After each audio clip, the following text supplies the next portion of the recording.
زیادہ وضاحتیں بھی کمزور کر دیتی. اب حضرت مریم کو کٹہرے میں کھڑا کر کے کہا بچہ کس کا ہے؟ تو پھر خدا بندوبست جب کرے، اللہ جب مددگار ہو، تو پھر حضرت مریم کی گواہی درختوں سے نہیں دلوائی، اس نے پتوں سے نہیں دلوائی، پھر فرشتے نہیں بھیجے. حضرت مریم کہنے لگی مجھ سے نہ پوچھو، وہ جو پنگوڑے میں ہے اسی سے پوچھ لو، ان سے پوچھو نا وہ کون ہے، پوچھ لو ان سے، کر لو سوال.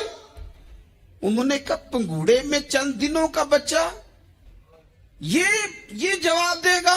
مددگار تھا رب. ان کی برات کا اعلان کرنا تھا مالک نے، اور جب مالک اعلان کر دے، جب مالک تیری صفائی دینا چاہے، جب مالک تجھے دنیا کے سامنے نکھارنا چاہے، تو پنگوڑے میں لیٹے حضرت عیسیٰ بول کے کہنے لگے انی عبد اللہ آتانی الکتاب. فرمایا میں اللہ کا بندہ ہوں، رب نے مجھے کتاب عطا کر کے نبی بنا کے دنیا میں بھیجا ہے. میں اللہ کا بندہ ہوں، کتاب لے کے آیا ہوں، نبی بن کے آیا ہوں. پھر پنگوڑے سے اعلان ہو گیا، پھر بچہ بول پڑا. اور یہ ایک دفعہ نہیں بات ہوئی، یہ بنی اسرائیل میں ایک جریج نام کے شخص بھی تھے جو نماز پڑھ رہے تھے. بعض نے لکھا ہے نفل نماز تھی، اماں نے پکارا تو آئے نہیں، تو ماں کے منہ سے نکل گیا تو اتنی دیر تک مرے گا نہیں جب تک کسی بے حیا عورت کا منہ نہ دیکھ لے. تو وہ عبادت گزار تھے، لیکن لوگوں نے ان کی عبادت، ریاضت، پرہیزگاری کو نہیں دیکھا.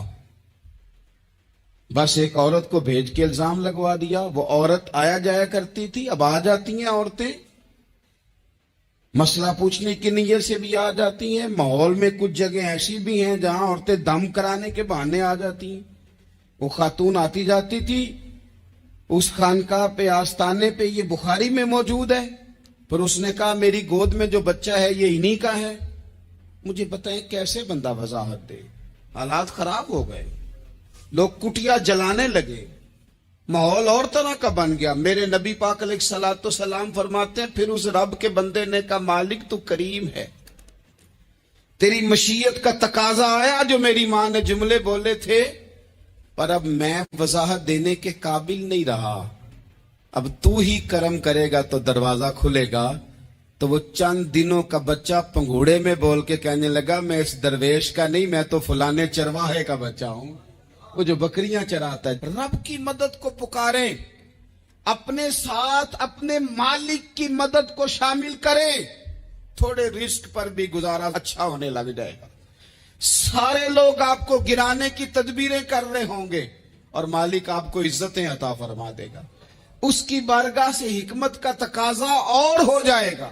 ہم نے ساری زندگی لوگوں کو راضی کرنے میں گزار دی، ساری زندگی بڑھاپا آ گیا بچوں کو پالتے، اور بچوں نے آخری عمر میں کہہ دیا ابا اگر کوئی ڈھب کا کام کر لیتے تو آج ہمارے دن بھی پھر نہ جاتے. ساری زندگی گزار دی بہن بھائیوں کو راضی کرنے میں، ساری زندگی گزار دی ذمہ داریاں اٹھانے میں. ان کو 99 دفعہ دیا، ایک دفعہ نہیں دیا تو انہوں نے کہہ دیا تو نے تو کبھی دیا ہی نہیں، تو تھا ہی نہیں. ساری زندگی محلے داروں، علاقے والوں کو راضی کرنے میں گزار دی. اور میں نے ایسے لوگ بھی دیکھے دین کے لیے وقت گزارا، لیکن جب بڑھاپے میں دانت کام نہ کرتے تھے تو وقت کے مفتیوں کو بھی مسجدوں کی کمیٹیوں نے کہہ دیا اب آپ کی سمجھ نہیں آتی، ہم نے خطیب کو یور رکھنا ہے، نہ دیکھو دنیا کی طرف، دنیا رلا دیتی ہے، نہ راضی کرو بندوں کو، بندے تھکا دیتے ہیں، نہ پیچھے بھاگو ہر وقت دنیا داروں کے، یہ انسان کو کمزور کر دیتے ہیں. وہ تو کریم ہی بڑا ہے، 2 آنسو زمین پر بعد میں گرتے ہیں، بندے کے گناہ سارے پہلے معاف فرما دیتا ہے. اللہ کی مدد کا حصول، اپنے مالک کی مدد کی طرف بڑھنا. آپ کو بدر کی جنگ بھی یہی درس دے گی، آپ کو احد کا میدان بھی یہی سبق دے گا، فتح مکہ بھی یہی سبق دے گا. میرے دوستو جب رب مدد فرمائے، جب اللہ مددگار بنے. دوستوں سے ایک بات اکثر کرتا ہوں، میں کہتا ہوں کہ جتنے درد سے آپ امیر کو اپنی کہانی سناتے ہیں نا، اور جس طرح آپ کے آنسو بات کرنے سے پہلے گر جاتے ہیں کہ غریب ہیں، بچیاں ہیں، کاروبار نہیں، او میرے سنگیو، اس سے آدھے آنسو اپنے رب کی بارگاہ میں بکھیرو، اس کے حضور عرض گزار ہو جاؤ، اس سے طلب کرو۔ ایک وقت انسان پر زندگی میں ایسا آتا ہے کہ اسے یوں محسوس ہوتا ہے کہ میرا سایہ بھی ذرا سا پیچھے ہٹ گیا ہے، اسے یوں لگتا ہے کہ میں کسی سہارے پہ ہاتھ ڈالتا ہوں تو وہ بھاگ جاتا ہے مجھ سے۔ لیکن مالک کی بارگاہ ایسی عظیم بارگاہ ہے، رب رسول کے آستانے اتنے بڑے ہیں کہ آپ جب وہاں کشکول طلب دراز کرتے ہیں تو جھولی پھیلانے میں دیر لگتی ہے، ان کو بھرنے میں تو کوئی دیر نہیں لگتی۔ ہم نے اپنا سوچ کا قبلہ ہی دنیا کو بنا لیا ہے۔ یہ جو اللہ والوں کی مدد ہے یہ تو ہے نہیں، اللہ ہی کی مدد ہے، لیکن یہ جو سیٹھوں کی طرف توجہ کرنا، نوابوں کی طرف توجہ کرنا، دنیا داروں کی طرف توجہ کرنا اور اپنا مزاج اس طرح کا بنا لینا، یارو گردن کو جھکا دیتا ہے خیرات کا پتھر، جہاں میں مانگنے والوں کے سر کبھی اونچے نہیں ہوتے۔ اور اقبال کہتے ہیں غیرت ہے بڑی چیز جہانے تگ و دو میں، پہناتی ہے یہ فقر کو تاج سردارا۔ میں عرض کروں گا کہ اپنی آپ جب توجہ کا قبلہ اللہ رسول کو بنائیں گے تو رب فرماتے وَيَرْزُقْهُ مِنْ حَيْثُ لَا يَحْتَسِبُ، میں نہ تجھے وہاں سے رزق دوں گا جہاں سے کبھی تیرا گمان بھی نہیں گیا ہوگا، یہاں سے بھی مل سکتا ہے، تو نے سوچا بھی نہیں ہوگا۔ بخاری شریف میں حدیث ہے، حضرت جابر ابن عبداللہ فرماتے ہیں نبی پاک صلی اللہ علیہ وسلم نے 300 لوگوں کا ایک لشکر روانہ کیا کسی مہم کے لیے، کسی جہاد کے لیے۔ حضرت ابو عبیدہ بن جراح رضی اللہ تعالیٰ عنہ امیر لشکر تھے۔